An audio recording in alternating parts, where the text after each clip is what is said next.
letter from the Gantry. Well, thanks as always, Neil, to set it up like that. And my latest visit to a Gantry was at Brentford.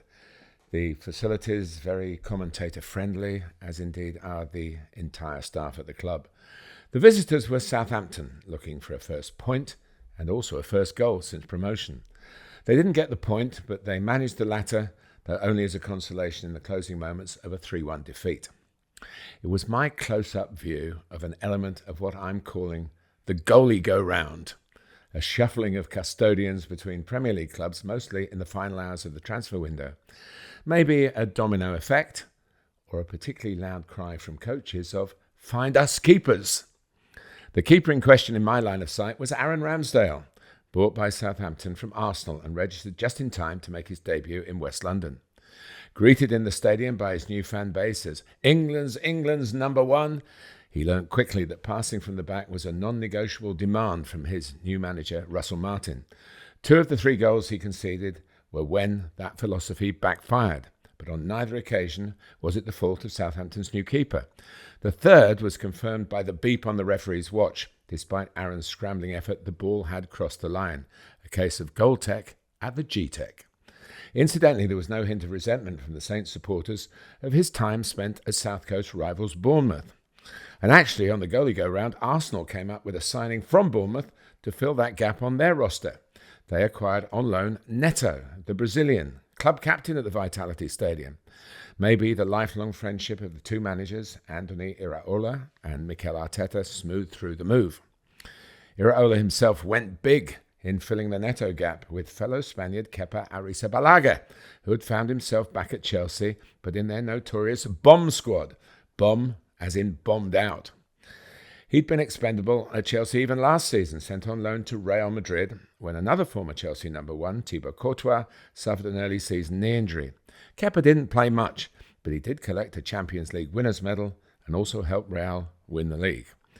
I hope you're keeping up with all this.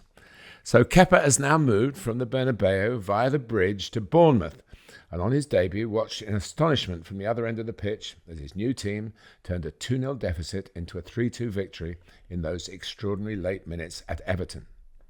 Chelsea also took the opportunity to move on, at least for the time being, one of Kepa's successors, Georgi Petrovic, who appeared pretty successfully, it seemed, in 31 of their final 33 games of last season.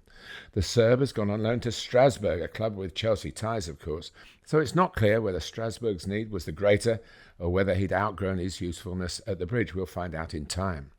Chelsea, though, had already replaced him with a younger model, 22-year-old Philip Jurgensen, a Swedish-born Dane from Spain, from Villarreal to be precise. Jurgensen has already played twice for the Blues in the UEFA Conference League.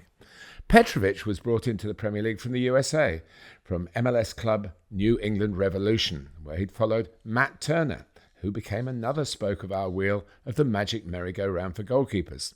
USA international Turner had been transferred across the Atlantic to Arsenal in 2022, but played second fiddle to the aforementioned Aaron Ramsdale for some 18 months before signing for Nottingham Forest.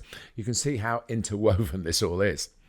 After a year at the City Ground, where there's been a large collection of international goalkeepers from all over the world since their promotion back to the Premier League, Turner left on the final day of this summer's window for Crystal Palace.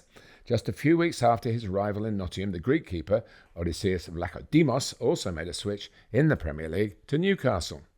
Well, Turner was needed in South London because Palace's Sam Johnson had become frustrated at losing his place at Selhurst Park, and with England to another former Forest keeper, Dean Henderson. Sam was on his way to Wolves and made his debut the following day, would you believe, at Nottingham Forest. So it's been a fascinating case of keepers crisscrossing the country and in some cases the continent. I wish them all well in their new posts, between their new posts. May all their gloves be golden.